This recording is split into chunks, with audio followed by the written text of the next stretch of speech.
Merci à tous d'être aussi nombreux. Effectivement, Clément, je te laisse peut-être présenter l'ordre du jour, hein, le Ouais. chemin de ce que nous allons parcourir avec Pierre, avec qui je suis ravi de partager ce webinaire, voir un petit peu les pièges à éviter, qu'est-ce que nous allons aborder. Et voilà, je le répète encore une fois, comme l'a dit Clémence, avec Livestorm, ce qui est très pratique, c'est que vous pouvez vous poser vos questions à tout moment dans le chat en bas à droite. Utilisez bien l'onglet questions, ça nous permettra de les tracer et de les mettre en avant pour que Pierre et moi puissions y répondre de manière interactive ou sinon au fil de l'eau dans le chat. Clémence, la parole est à Allez. toi. Donc, comme je disais, Pierre Fournet, donc le fondateur du cabinet Léon, et Mehdi Carab seront les interlocuteurs principaux lors de ce webinaire. Et donc, moi, Clémence Fenaf, la responsable des partenariats chez Colémo. L'ordre du jour, donc nous allons évoquer voilà, comment avoir le bon sponsor et conduire le changement, définir l'organisation cible pour la mise en place d'un outil, définir les processus cibles et puis pour terminer, comment s'outiller pour finalement aboutir à la mise en place d'un outil. Effectivement, la volonté de ce webinaire a été de, voilà, vous êtes très très nombreux à connaître le milieu du SNOP, des cabinets de conseil, de l'outil, mais c'est vrai que il nous semblait très intéressant d'essayer de converger sur les bonnes pratiques pour la mise en place in fine d'un logiciel, mais avec tout ce que cela implique en amont et d'avoir la vision d'un cabinet de conseil comme représenté par Pierre est très intéressante pour essayer de tracer ensemble la feuille de route de l'implémentation, de la structuration d'un processus SNOP avec voilà, les étapes clés, comment ne pas qu'est-ce qu'il ne faut pas négliger, donc essayer de partager avec vous tout cela. Donc, c'est 4 étapes. Chacun va intervenir ayant son domaine de compétences. Hein, Pierre, bien évidemment, sur le cabinet Léon, sur les 3 premières, moi sur la partie outils. Et ce que je vous propose avant que nous rentrions dans le vif du sujet, c'est de prendre quelques instants pour présenter chacun nos périmètres respectifs. Donc, Pierre, je te laisse également te présenter. Et merci beaucoup, Clémence, pour l'introduction. Je t'en prie. Oui, merci à Colibri pour avoir organisé cette webinaire. Donc Pierre Fournet, je suis président du cabinet Léon, d'un cabinet de conseil en supply chain et RSE. J'ai 35 ans d'expérience dans le domaine de la supply chain avec 2 composantes. Une composante auprès des éditeurs et intégrateurs logiciels, et pas mal chez des éditeurs de logiciels de prévision et de planification. Et l'autre composante de ma carrière au sein de cabinets conseils. Et j'ai donc créé le cabinet Léon il y a 9 ans maintenant, avec comme objectif donc de transformer la supply chain et maintenant la RSE de nos clients en un avantage concurrentiel. On répond à des valeurs et à un sens d'entreprise basé autour du bien commun, donc beaucoup de bienveillance entre à la fois nos clients, nos partenaires et nos fournisseurs. Également l'expertise qui fait partie de l'ADN de notre cabinet, c'est même notre logo, Supply Chain Experts. L'idée étant d'apporter beaucoup de valeur ajoutée à nos clients via l'expertise. Et enfin, l'innovation, c'est pour ça qu'on est beaucoup en relation avec les éditeurs de logiciels sur la partie informatique, mais également sur tout ce qui se passe au niveau technologie en termes de logistique, robotique en particulier. L'offre, donc on accompagne beaucoup sur des audits de supply chain, on fait un bilan déjà de la supply chain des clients et on les aide à définir leur stratégie. Sur toute la partie mise en place des processus, prévision, planification, c'est pour ça qu'on est là aujourd'hui, l'aide au choix de logiciel et la formation, donc tout ce qui est conduite de changement, on va le voir dans le cadre de l'exposé aujourd'hui, qui est très important pour réussir les projets. On est organisme de formation certifié Calliope, qui est donc le label gouvernemental officiel de certification, et qui nous permet donc d'accompagner nos clients au niveau du changement. Et on intervient sur d'autres sujets, schéma directeur logistique, externalisation logistique, conception d'entrepôt, tout ce qui est dans l'entrepôt, automatisation, robotisation, transport. Et on a maintenant développé depuis 18 mois une offre aussi d'accompagnement de mise en place de politique RSE dans les PME, PMI. Donc, une offre complète sur des sujets très divers et variés, donc pas que la planification et la prévision. Tout à fait. Merci Pierre. Alors, en ce qui concerne Colibri, bien nous sommes un petit peu le pendant logiciel de cet accompagnement ou de ce genre de ce suivi de cabinet de conseil. Nous sommes à la fois Colibri, le nom de la solution, et de notre société. Nous sommes une suite de logiciels spécialisés dans les problématiques de Sales and Operation Planning. Notre volonté est de devenir la solution, et ça le devient, de référence pour toutes les sociétés qui cherchent une approche packagée. On verra que cette notion d'approche packagée est un élément important à considérer ou non quand on va parler d'outils. et pour une utilisation simple. Aujourd'hui, en quelques mots, et sans rentrer trop dans le détail, Colibri, c'est une centaine de sociétés utilisatrices. Nous sommes sur une dynamique très forte de croissance avec 2 nouvelles sociétés qui rejoignent l'aventure Colibri tous les mois. 40 collaborateurs, dont la moitié en R&D. Ça, c'est quelque chose aussi qui est assez notable dans notre métier, c'est que la moitié des équipes travaillent dans l'évolution constante de notre logiciel, de notre roadmap, qui permet des livraisons tous les trimestres, livraisons qui font suite à la demande toujours très pertinente de nos clients. Aujourd'hui, 3 millions d'euros de chiffre d'affaires approximativement, 33% de croissance, et nous sommes situés géographiquement entre Paris et Lyon avec des bureaux récemment ouverts à Toronto et Turin. En un mot, très rapidement également, qu'est-ce que le Colibri permet de couvrir comme problématique? Alors, on ne va pas pouvoir accompagner Pierre et ses clients sur toutes les problématiques qu'il a remontées en bas. Nous, nous sommes spécialisés sur le SNOP, donc à la fois la partie demand planning, donc tout ce qui va être problématique de prévision. Je pars de mes historiques de vente, je veux définir des prévisions par période, par mois, par granularité. On va pouvoir faire cela. Derrière, un module de supply planning pour toutes les problématiques, notamment de planification des flux, donc que ce soit des flux d'approvisionnement, de planification de production. Donc, dès qu'il faut décliner cette demande en passation de commande ou flux de production, et un dernier module qui va nous permettre de faire toute la stratégie industrielle, adéquation charge-capacité à un niveau très macro. Donc là, on est plutôt dans l'operation planning. Ces modules 100% cloud, 100% digitaux, 100% natifs et rapides à mettre en place.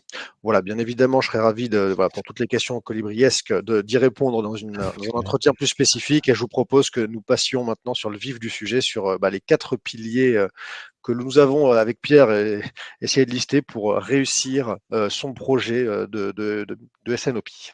Pierre, je te laisse la parole. Merci Mehdi. Le premier pilier qui est important dans un projet SNOP, c'est d'avoir le bon sponsor et de conduire le changement. Donc, les questions qu'on peut se poser avant peut-être même de démarrer un projet SNOP, prévision SNOP Appro, c'est est-ce qu'on a le bon sponsor? Est-ce mon équipe aussi, supply chain, est suffisamment formée?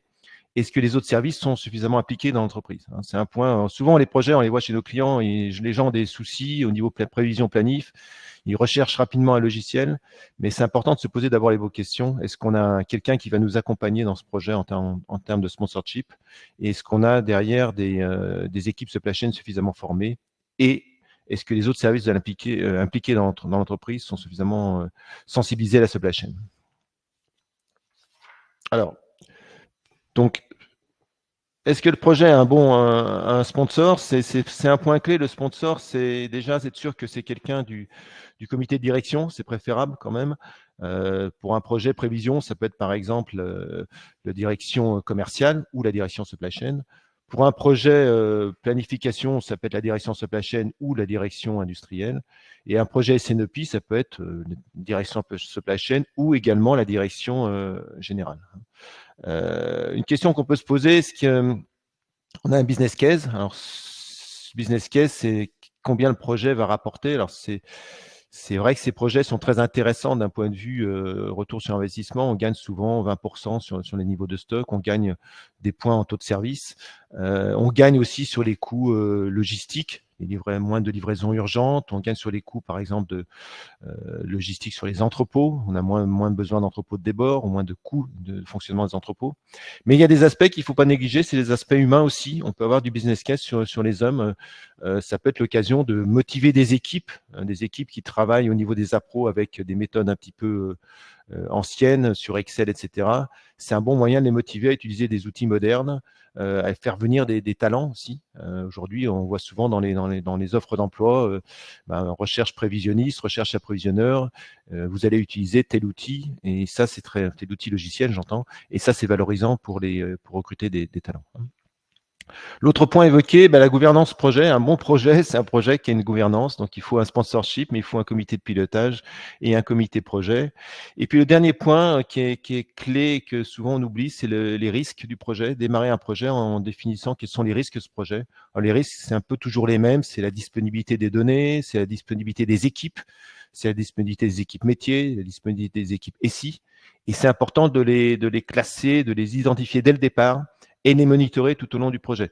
On a un projet qu'on avait mené avec Yannick, avec Mehdi, mais aussi avec d'autres éditeurs logiciels chez un client.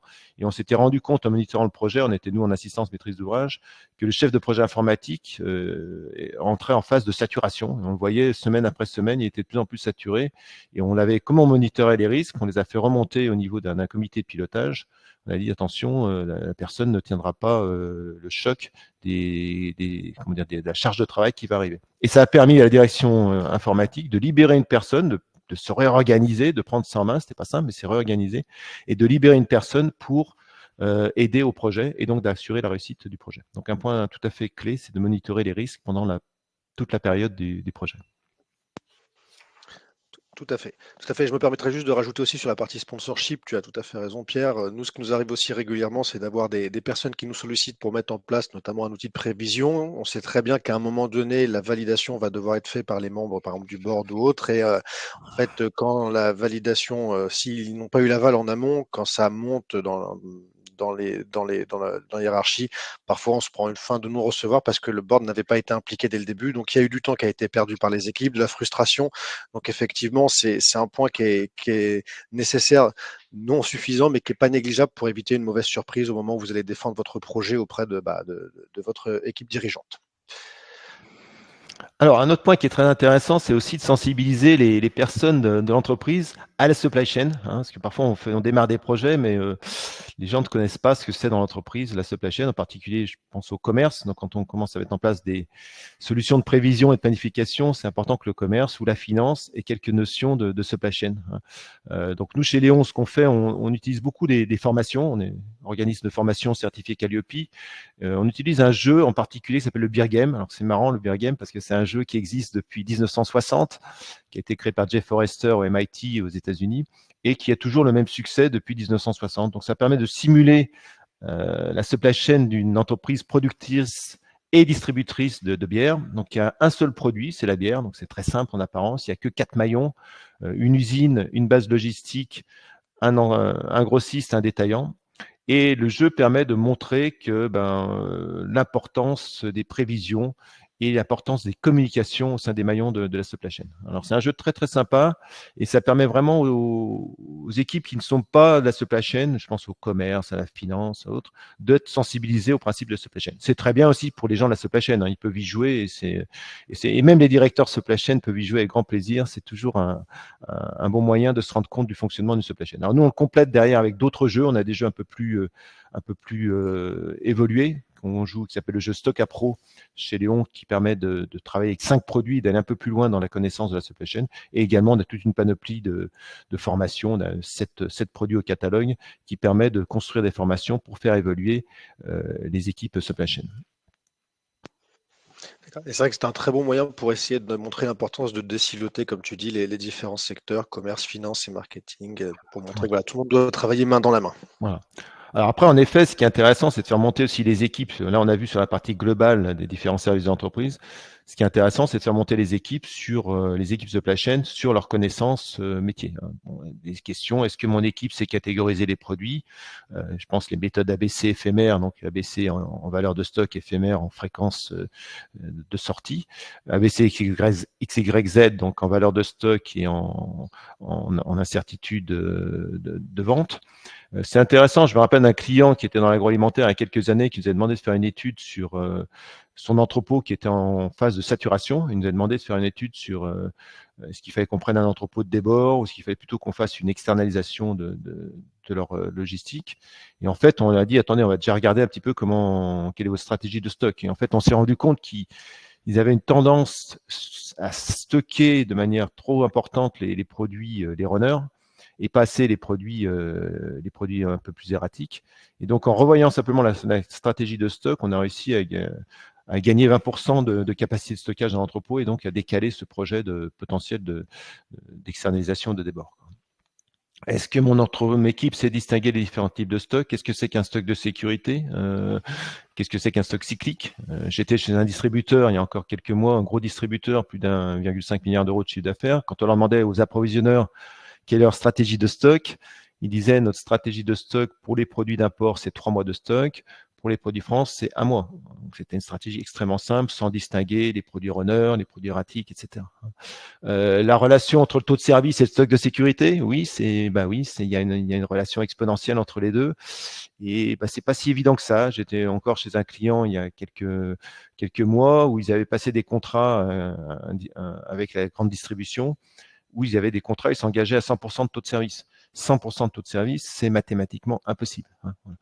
L'impact du stock sur le BFR. Oui, là, je me rappelle d'un jeu qu'on avait fait chez un client, le jeu Stock Pro, chez un client dans le domaine du bricolage-jardinage, où la commerciale, qui était la Key Account Manager, une fille brillante, bien formée, Bac+5, etc., qui à la fin m'a dit « Ah oui, le stock, oui, ça coûte de l'argent quand même. » Voilà. Donc, c'est des choses qui permettent de sensibiliser et donc de gagner en maturité. Et c'est important de gagner en maturité parce que vous allez leur montrer des produits, même en avance de phase, de montrer des logiciels extrêmement puissants, que les gens connaissent au moins les grands principes de fonctionnement, de gestion des stocks. Oui. Et comme tu dis, Pierre, effectivement, c'est intéressant ce que tu dis. Donc déjà d'avoir un vocabulaire commun, des définitions communes, et même on a constaté nous aussi chez Colibri que, par exemple, tu parles de la classe ABC, au sein même de différents secteurs, dans la même entreprise, différents interlocuteurs, la classe ABC n'est pas la même quand on parle de marketing ou la supply haute. Donc des fois, au sein même d'une organisation, on a des définitions différentes. Donc c'est bien de partager les mêmes définitions, le même référentiel pour après enclencher une recherche d'outils. Alors, on a vu la partie sponsorship et conduite du changement. L'organisation va être aussi extrêmement importante parce qu'il faut prévoir une organisation pour mettre en place des processus SNOP avec le logiciel qui va supporter les processus. Donc, les questions qu'on peut se poser, c'est déjà est-ce qu'on a suffisamment de ressources pour le projet ? Ou parfois on en a trop aussi, ça peut arriver sur des projets, on a trop de ressources. Ça peut arriver dans les projets prévision à pro, on a des équipes d'approvisionneurs qui peuvent être trop nombreuses par rapport à ce qu'aujourd'hui les logiciels peuvent apporter en termes d'automatisation. Est-ce qu'on doit recruter ou évoluer, faire évoluer des profils ? C'est une question qu'on aime bien, c'est qu'on se pose souvent chez les clients, est-ce qu'il faut un pôle prévisionniste et un pôle approvisionneur, ou est-ce qu'on considère que c'est les mêmes personnes qui font les prévisions et les appros ? Voilà, le type de question qu'il faut se poser et qui est bien de se poser avant de choisir le logiciel ou en parallèle, mais en tout cas, c'est des questions qu'il faut se poser à un moment donné pour ne pas se retrouver avec un logiciel dans les mains sans s'être posé les bonnes questions vis-à-vis de l'organisation. Alors, c'est intéressant de benchmarker. Nous, on aime bien chez nos clients faire du benchmark parce que les clients nous posent des questions. On dit, ouais, mais est-ce qu'on a la bonne orga, etc. On dit, on va regarder par rapport au marché. Nous, on a un avantage d'avoir une base de comparaison extrêmement riche. Bon, là, c'est une comparaison qu'on a fait récemment chez un client. Ils avaient deux approvisionneurs, enfin deux prévisionnistes approvisionneurs. Et on s'est rendu compte qu'en effet, quand on regardait le nombre de fournisseurs par approvisionneur et le nombre de références par approvisionneur, ils étaient à un niveau élevé, 75 par personne, 75 fournisseurs par approvisionneur et 1500 références par approvisionneur. Et on compare avec d'autres clients qui étaient plus ou moins équivalents. Il faut toujours se méfier des benchmarks, mais quand on arrive à une notion où il y a quand même des choses qui se répètent, ça a une certaine valeur. Et donc là, on avait dit, oui, attention, là, vous avez un besoin de ressources, et ça factualise en effet un besoin de ressources. Dans le sens inverse, c'est que vous pouvez également avoir des équipes où vous avez 30 approvisionneurs, et on peut se rendre compte que c'est peut-être trop par rapport à ce que peuvent apporter les outils. Ça peut être lié au fait que s'il y a trop de monde, c'est lié par exemple au fait que l'orga est mal défini. J'étais chez un client l'autre jour, par exemple, où il y avait pas d'affectation fixe des fournisseurs par approvisionneur. Donc, l'approvisionneur pouvait passer une commande chez le fournisseur A, mais le lendemain, l'autre approvisionneur pouvait passer une commande chez le fournisseur A. Donc, l'organisation n'était pas bien conçue. Ça peut être aussi lié au fait que justement, ils n'ont pas de logiciel, ils n'ont pas d'outils, ils n'ont pas de processus. Et donc, quand on n'a pas de logiciel et pas d'outils, on fait beaucoup de calculs sur Excel. Et c'est ça qui peut prendre énormément de temps. Complètement. Mais c'est vrai que ces chiffres-là sont très intéressants en amont d'un projet, justement, pour savoir un petit peu si on est, comme tu l'as dit, Pierre, trop dimensionné ou non. Et c'est d'autant plus important, comme on le sait tous, les ressources supply chain sont devenues extrêmement critiques. Donc, embaucher un approvisionneur ou un planificateur, aujourd'hui, nécessite de s'y prendre bien à l'avance. Donc, le plus tôt vous pouvez anticiper, entre guillemets, ce goulet d'étranglement, le plus tôt vous pouvez enclencher les actions. Donc, je trouve c'est vrai que nous, côté éditeur, nous trouvons ce type voilà, de benchmark extrêmement intéressant et important pour les sociétés, puisque finalement, les personnes qui vont utiliser l'outil, si elles sont sous-dimensionnées, il ne sera pas forcément bien utilisé. Donc, c'est important de le détecter en amont. Voilà, donc ça c'est des choix d'orga. On parlait typiquement des choix d'orga entre est-ce que je crée un pôle prévision ou est-ce que je crée j'ai des gens qui se font à la fois les prévisions et les approvisionneurs. Alors ça c'est une question qui est récurrente, en particulier dans la distribution. Voilà, alors il y a des avantages et des inconvénients. Hein. Là c'est un exemple qu'on avait chez un client dans la distrib. Le fonctionnement qu'ils avaient de manière classique, c'était qu'il y avait un chef de produit, donc qui lui est là pour toute la partie produit et en particulier pour prévoir les lancements, qui travaillait avec une personne qui faisait à la fois le rôle de prévisionniste et d'approvisionneur. Donc on a réfléchi à des orgas en disant on va créer un pôle prévisionniste et le prévisionniste discutera avec le chef de produit et avec l'approvisionneur. Donc ça avait l'avantage de créer un vrai pôle prévision, parce qu'on a l'avantage d'avoir un vrai pôle prévision, c'est que quand on a un pôle prévision, c'est que les gens vont vraiment faire des prévisions. Quand on a un pôle prévision approvisionnement, il y a toujours un risque que la partie opérationnelle de l'approvisionnement l'emporte sur la partie prévision et que les gens fassent moins de prévisions et plus d'approvisionnement.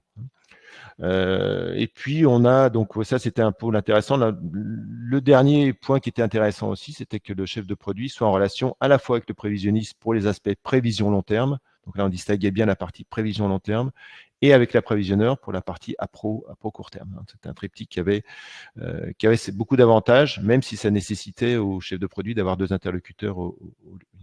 Alors ça, c'est des orgas qu'il faut réfléchir. Il n'y a pas de règles standards, ça dépend des sociétés, des trucs, mais c'est quelque chose qu'il faut se poser comme bonne question au départ.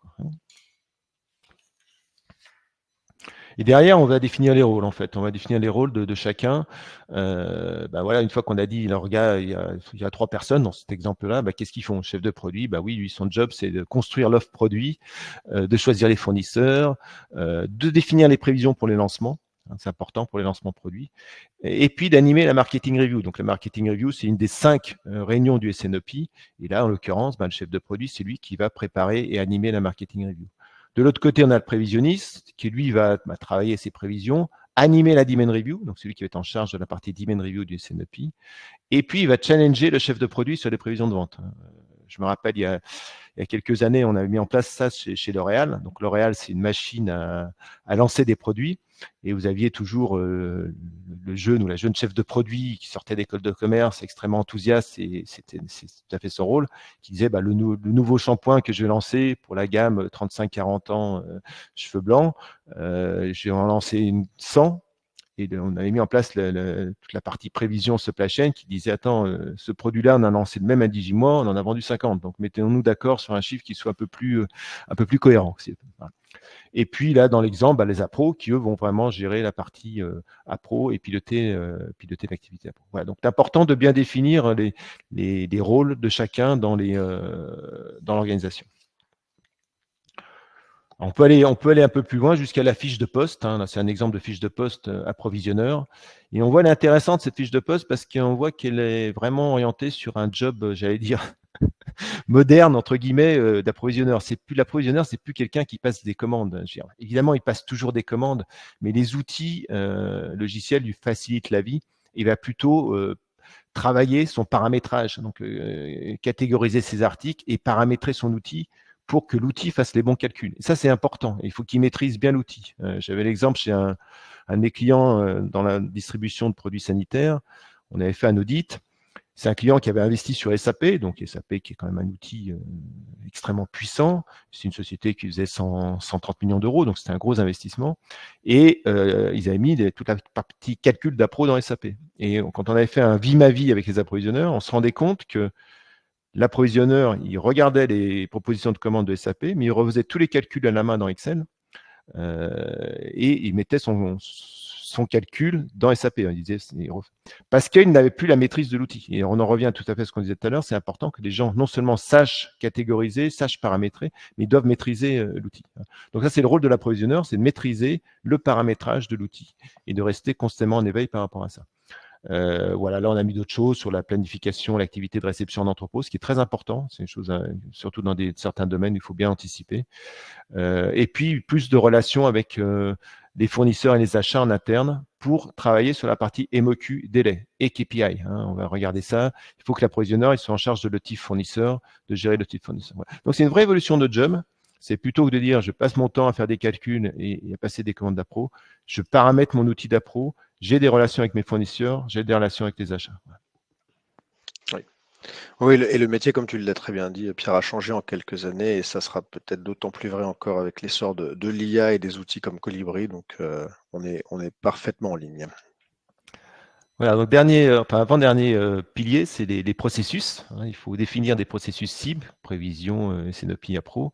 Alors l'avantage, en effet, c'est d'embarquer les équipes dans la conduite de changement. Quand on commence à travailler sur les processus, forcément, on va impliquer le commerce, on va impliquer les chefs de produits, enfin, on va impliquer des gens dans l'entreprise. Donc ça les permet de les projeter dans les processus et dans le logiciel. Ça permet aussi de définir les besoins en termes d'outils logiciels. On va dire, voilà, quand on fait des cahiers des charges ou des RFP pour nos clients, c'est bien quand on a défini les processus cibles en avant, parce que ça permet de mettre en avant les besoins logiciels dont on a besoin.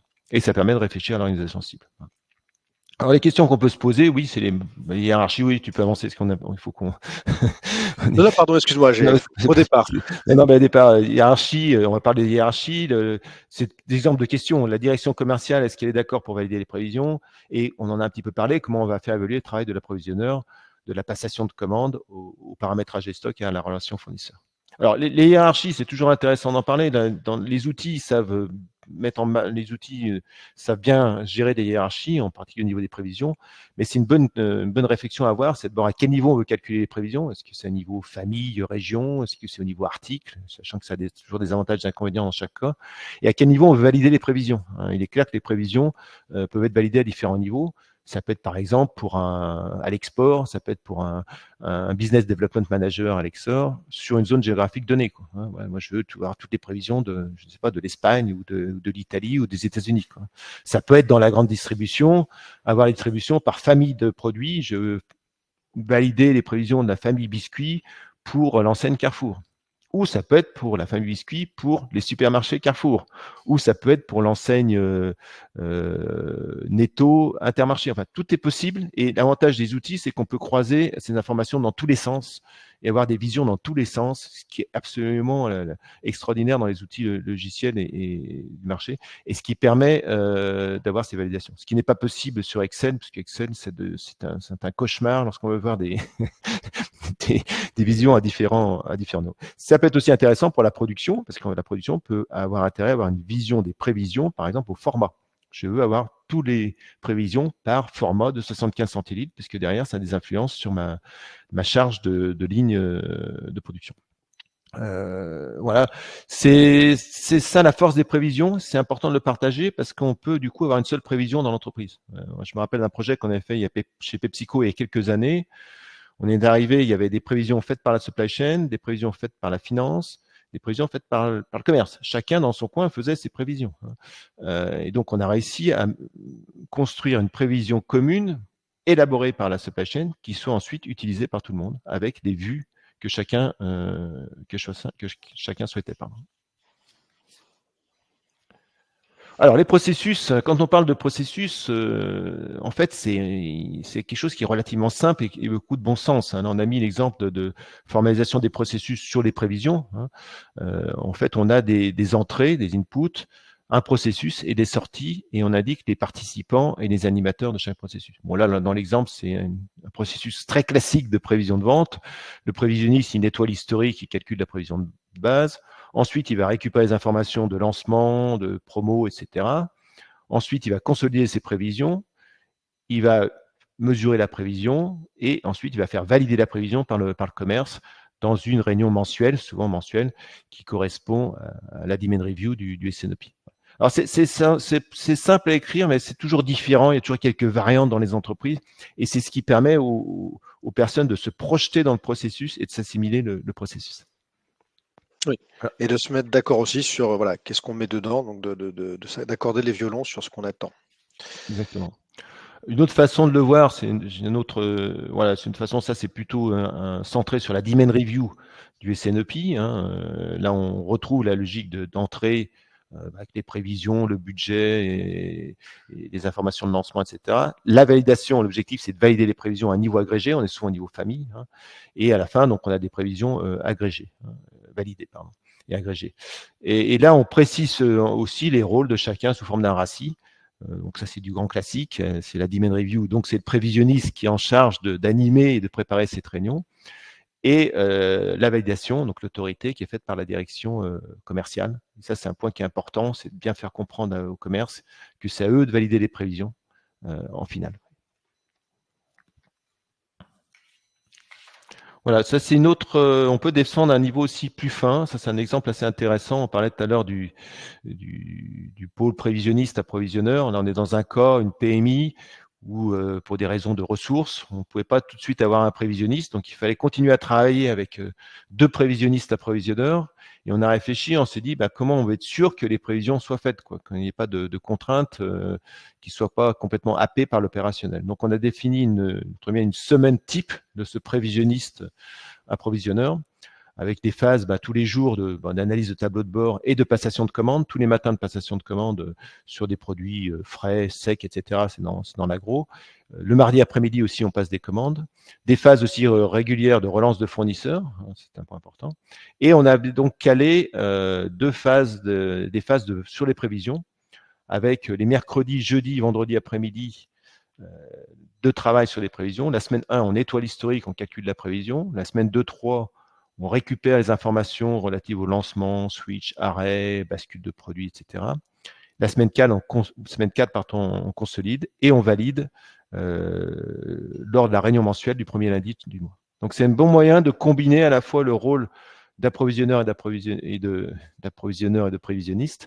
Et on a prévu aussi une phase de paramétrage aussi du logiciel qui est bien calé dans les agendas. Donc ça, c'est bien parce que ces gens sont calés, ils ont leur job à la fois prévisionniste et approvisionneur. Évidemment, c'est au manager de s'assurer qu'il respecte bien ce planning.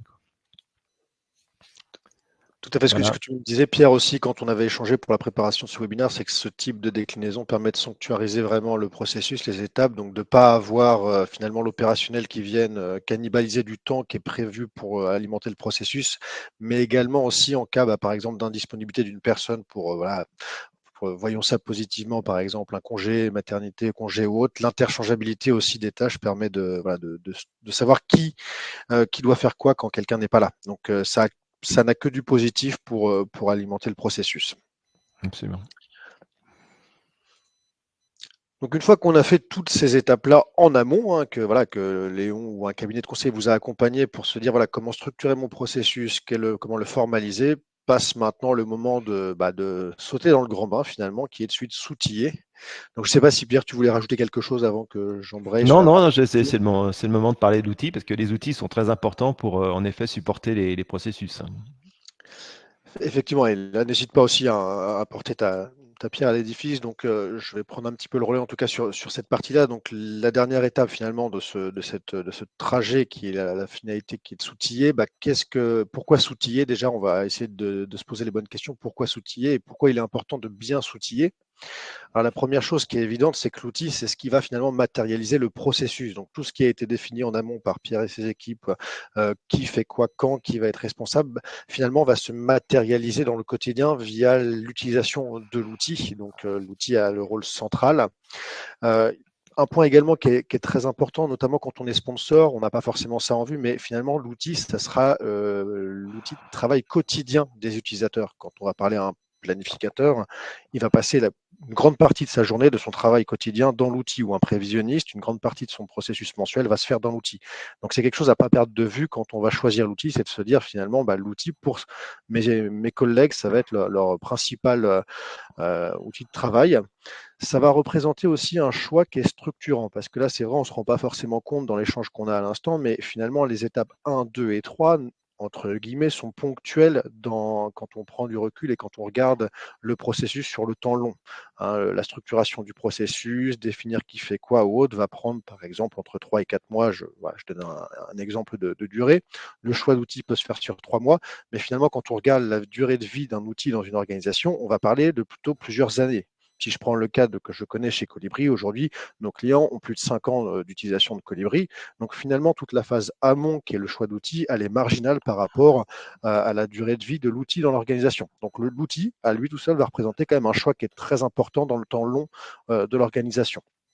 C'est également un point qu'on n'a pas forcément abordé, mais qui est aussi important à anticiper. Pierre, j'imagine que c'est des choses que tu fais également quand tu fais des cadrages, mais l'organisation, quand on fait un audit ou autre, à un instant T, elle a une cible, mais sur les 5 prochaines années, il y a plein de choses qui peuvent bouleverser l'organisation et la maturité va en changer, hein. Ça peut être par exemple l'acquisition d'une nouvelle société, la sortie d'une nouvelle gamme complète, un marché qui émerge et qui nous fait passer à un cap de taille d'entreprise plus important.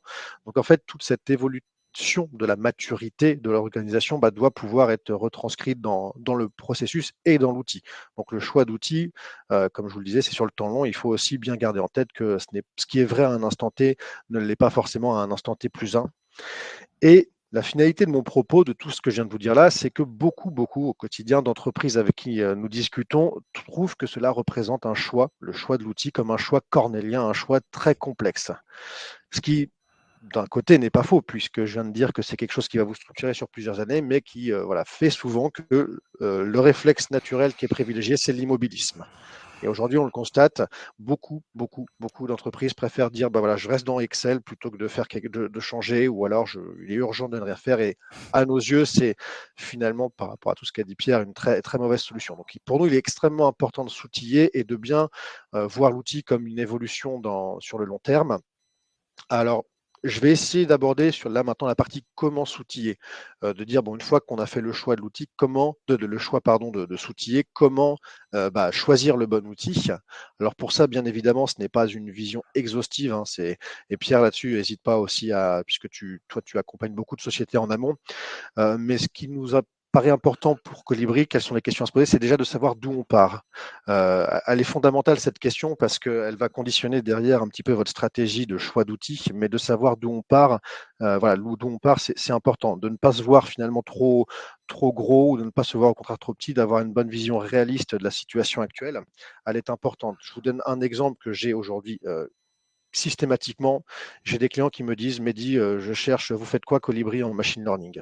Très bien. Ça, c'est un point intéressant parce que le machine learning est devenu aujourd'hui un élément fondamental de nos solutions. Mais quand on creuse un petit peu, on dit très bien, pour pouvoir faire du machine learning, il faut de la data. De la data, est-ce que vous en avez? De combien d'années d'historique on parle? À quelle granularité? Ah on n'a que 2 ans d'historique, d'accord. Donc en fait, assez vite, on se rend compte qu'il y a un déphasage, malheureusement, entre ce que souhaitent les clients et la réalité. Donc je pense que c'est important de bien remettre l'église au milieu du village dans le choix d'un outil, à savoir d'où on part. Par contre, rien n'empêche de tracer une trajectoire sur le long terme en se disant, voilà, aujourd'hui, on commence simple et demain, on veut aller vers des choses un petit peu plus lointaines. Donc, bien définir et partager la vision commune de quelle est la situation de l'entreprise. Ensuite, avoir une approche pragmatique. Alors, les statistiques sont assez connues, mais aujourd'hui, dans les gros projets ERP ou autres, on parle de 1 ou 2 projets sur 3 qui se passent mal ou qui ne se terminent pas dans le délai, dans les budgets pour des raisons de complexité. Fait que nous, on a une approche aujourd'hui avec Colibri de mettre en avant le pragmatisme, c'est-à-dire de se dire, une fois que l'on sait où on va, définir la criticité des besoins, justement par criticité. Est-ce que c'est quelque chose que j'ai besoin impérativement pour commencer l'utilisation de la solution? Est-ce que c'est plutôt quelque chose qui pourrait me simplifier, mais je peux l'avoir dans un second temps? Donc déjà définir aussi par rapport à tout ce qui a été fait en amont et que Pierre vous a présenté, la criticité. Beaucoup de personnes en fait nous disent, ça c'est ultra important de l'avoir dès le début. Et puis en fait, quand vous creusez, vous vous rendez compte que ça représente même pas 1% des produits et que c'est qu'une fois dans l'année. Donc finalement, quelque chose qui est, je pense les nouveautés ou autres, donc quelque chose qui est finalement critique ne l'est plus du tout, mais va biaiser le choix de l'outil. Donc bien définir les notions de criticité. Je vais aller un petit peu sur ce que disait Pierre tout à l'heure aussi, sur le besoin de formaliser les processus. Nous, c'est de se dire aussi, il faut quand même formaliser un mini cahier des charges. On n'est pas forcément adepte de formaliser un cahier des charges complexe parce que d'une part, la situation peut évoluer rapidement, il faut de l'agilité, donc rédiger un cahier des charges très complexe n'est en tout cas, de notre point de vue, pas forcément nécessaire, mais au moins un mini cahier des charges. Donc, formaliser les points critiques, qu'est-ce que l'on veut, pour qu'on puisse le partager en interne et qu'on soit sûr que le commerce, à ce qu'il est en phase avec ce que je viens de mettre dedans. Donc, ça permet aussi de préparer un peu le terrain. Également, une fois que ce cahier des charges est fait, quand vous allez toquer à la porte des éditeurs, donc Colibri, j'en suis sûr, demandez à ce qu'une présentation soit faite avec essayer d'impliquer en amont quelques utilisateurs clés. Pourquoi je vous dis ça? C'est que ça nous est déjà arrivé de nombreuses fois, malheureusement, où une fois qu'on va impliquer les utilisateurs et que le choix d'outils a déjà été fait, si ces derniers n'ont pas été impliqués en amont, bah, c'est humain. Il va y avoir une sorte de forme de, voilà, pas de blocage, mais de réticence parce que bah, on nous met devant le fait accompli. Avec les solutions comme Colibri, il est très simple aujourd'hui de faire des démonstrations, on en fait même des démonstrations automatisées, donc de pouvoir impliquer en amont les gens pour au moins voilà, toucher de ce que c'est un outil d'approvisionnement, de planification. Et voilà, là c'est un point qui est structurant et qui est, je pense, peut-être le plus important, c'est de faire un choix sur la philosophie de la solution, alors, pardon pour la petite coquille, de la solution recherchée. Est-ce que l'on veut une boîte à outils ou un outil préparamétré?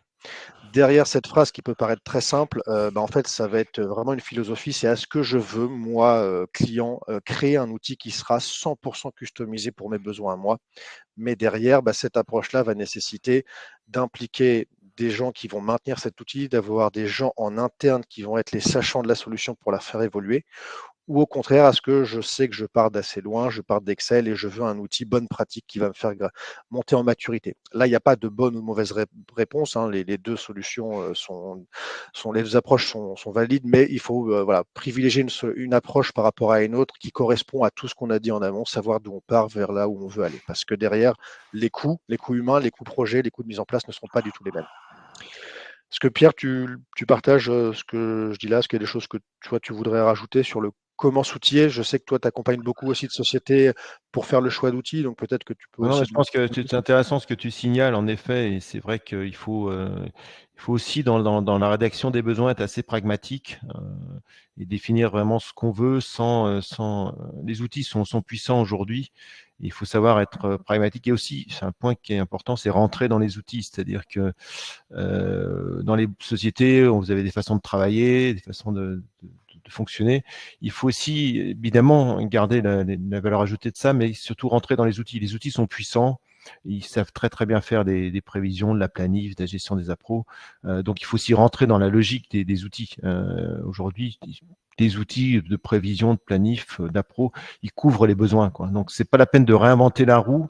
Et s'il y a des choses qui sont très très spécifiques que vous faites, il faut se poser la question, est-ce que c'est vraiment utile de le faire, quoi? Peut-être revenir à la cause racine en disant bah oui, on fait ça depuis des années, mais est-ce que c'est vraiment une bonne façon, une bonne pratique? Parce que parfois on se rend compte on fait un truc très très particulier, on veut absolument que le logiciel le fasse, on va demander des développements spécifiques pour faire le logiciel, et puis si on revient à la cause racine, on se dit finalement ouais, mais pourquoi on fait ça? Est-ce que c'est vraiment utile par rapport à une bonne pratique? Parce que bon, finalement, la philosophie de prévision d'appro, c'est pratiquement la même pour toutes les entreprises, hein. C'est à peu près toujours la même logique. Après, il y a des variantes, il y a des produits saisonniers, il y a des produits qui sont plus en make to order, bien sûr, mais des outils aujourd'hui, vu l'ancienneté des outils qu'il y a sur le marché, ils savent couvrir quasi l'ensemble des fonctionnalités. Donc, il faut Mm. aussi penser à ça et se dire, je prends un progiciel qui est puissant, qui a des fonctionnalités, et je rentre dedans. Et si j'ai des trucs un peu particuliers, spécifiques, bah, peut-être avant de demander des développements spécifiques, je me pose la question, est-ce que c'est vraiment des choses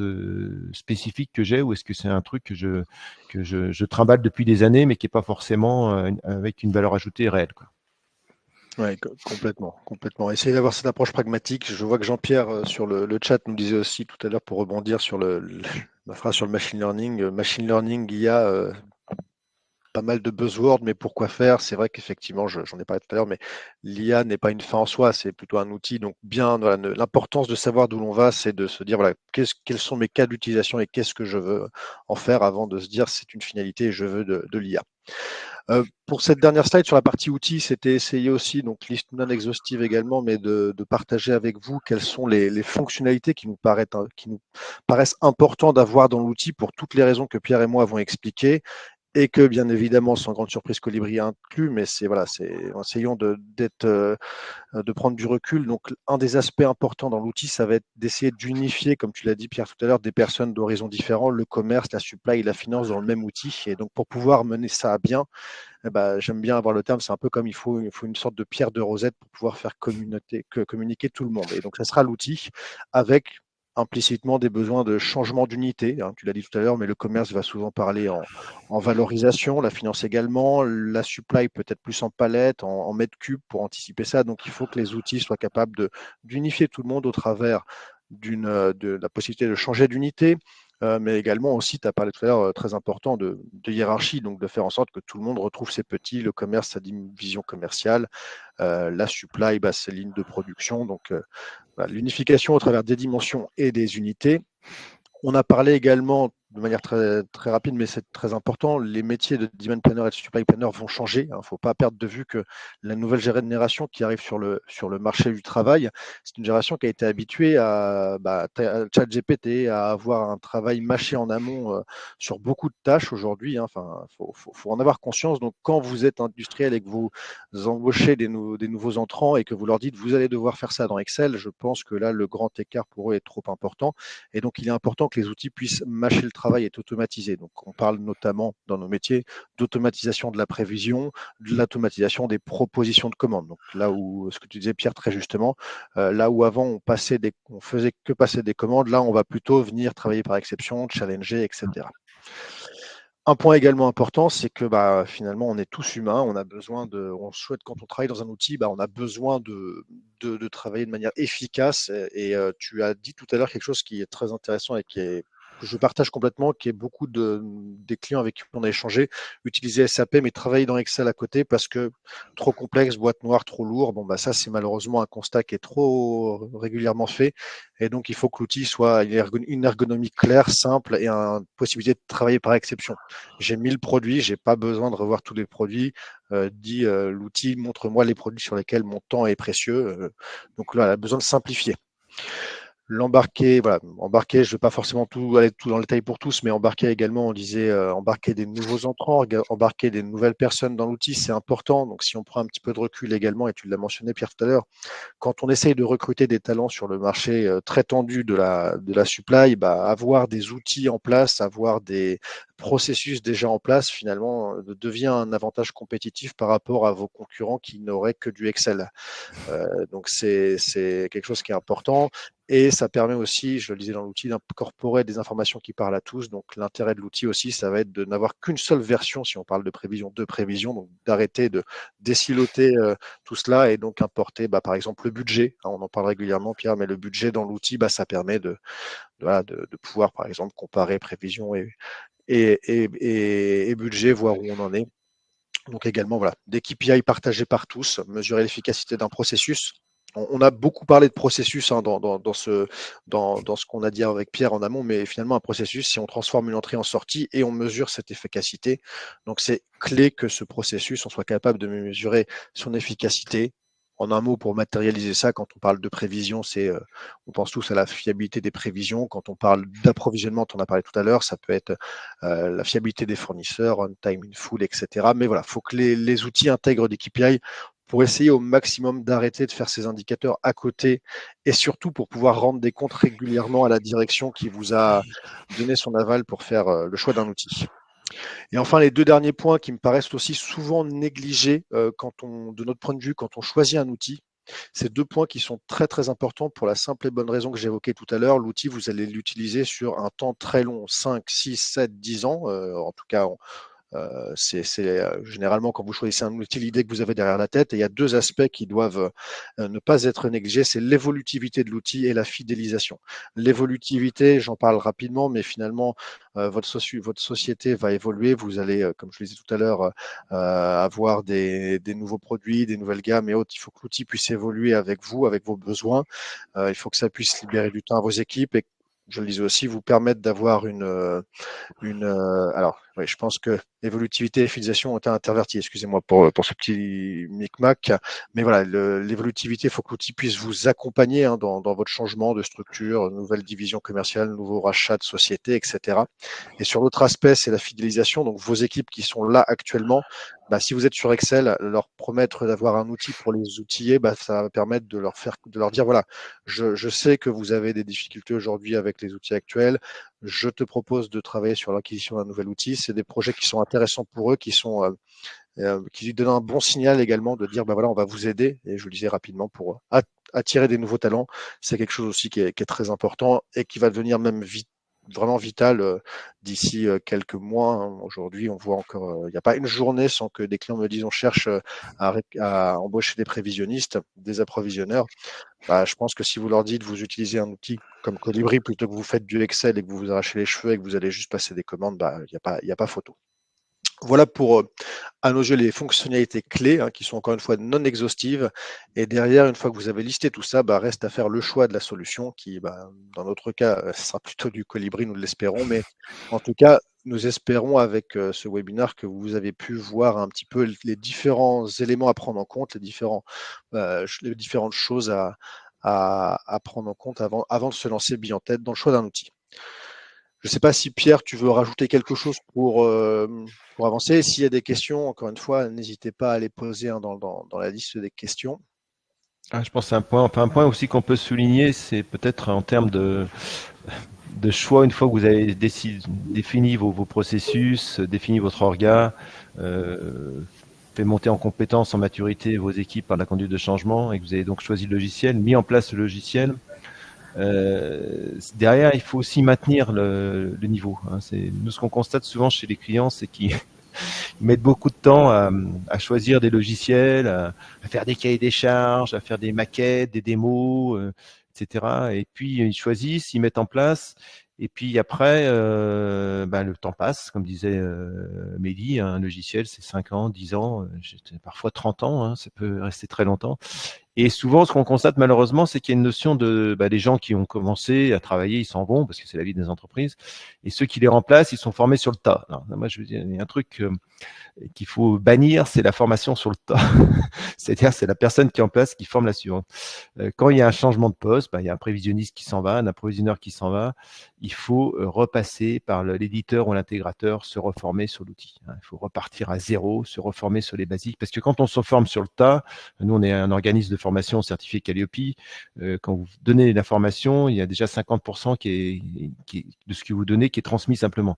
Donc, quelqu'un qui a été formé une fois, il va retransmettre, il ne restera plus que 25%, et au mieux.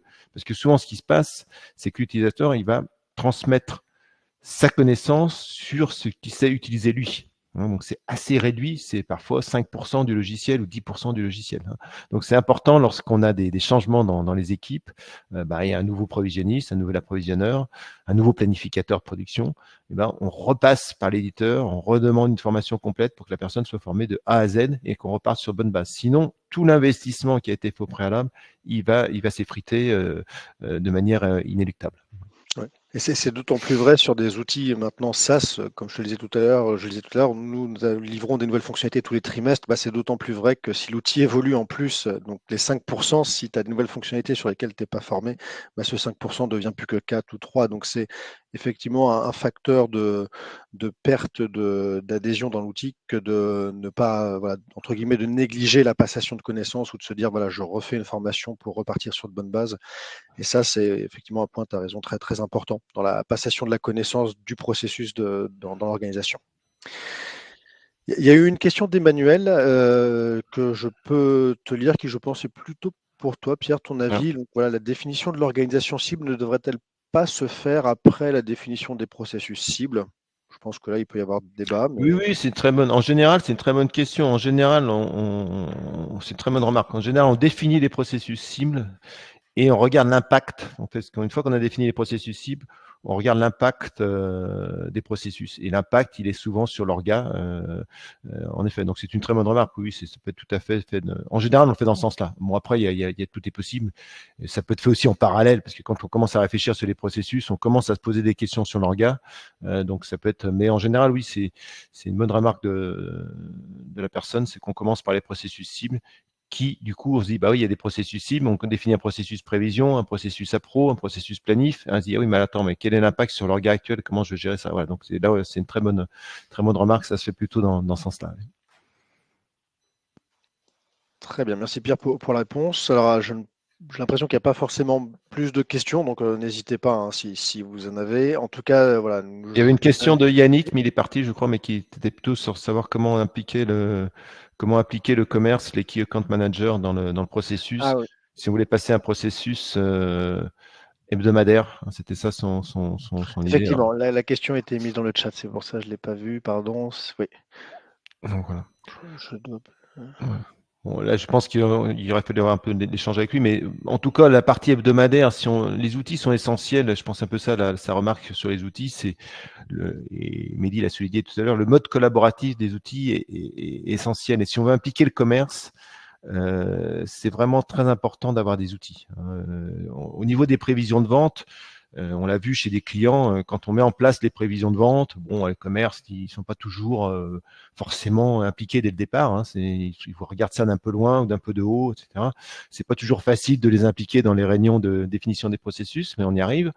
Et après, quand on commence à mettre en place des outils et qu'ils comprennent la puissance de l'outil et dans leur quotidien, ça devient des fanats des outils. Je pense à un client dans l'agroalimentaire qui a travaillé entre autres sur Colibri, mais qui avait mis en place des outils pour les forces de vente à l'export. Et quand à l'export, vous leur dites, bah voilà, dès demain, maintenant, tu as tes prévisions de vente pour ton pays ou pour ton groupe de pays, par article, par famille, etc. C'est la proposition que te fait la supply chain, mais tu peux la modifier et l'amender en discutant avec ton prévisionniste. Ils ont tout de suite vu l'intérêt. Ça leur a tellement simplifié la vie que de faire leurs prévisions sur Excel et de manière beaucoup plus, empirique, qu'ils en voient tout à fait l'intérêt. Donc oui, les outils sont extrêmement importants pour favoriser le mode collaboratif et impliquer en particulier le commerce. Exactement. Simplicité, efficacité, collaborativité, maître mot de nos solutions. Bon, bah, en tout cas, je vous remercie à tous pour Je crois qu'il y a encore une question qui arrive. qui est en cours. Et ben, on va attendre quelques instants. Je sais pas, D'accord. Alors, monsieur, il y a quelqu'un qui s'en va. Voilà. Merci, Christian. Voilà, en tout cas, pour la partie Colibri, je vous remercie vraiment d'être venus aussi nombreux à ce webinaire. Voilà, s'il y a besoin d'approfondir la solution, on sera ravis de vous faire une démonstration contextuelle ou autre. Je pense que Pierre, c'est pareil. Il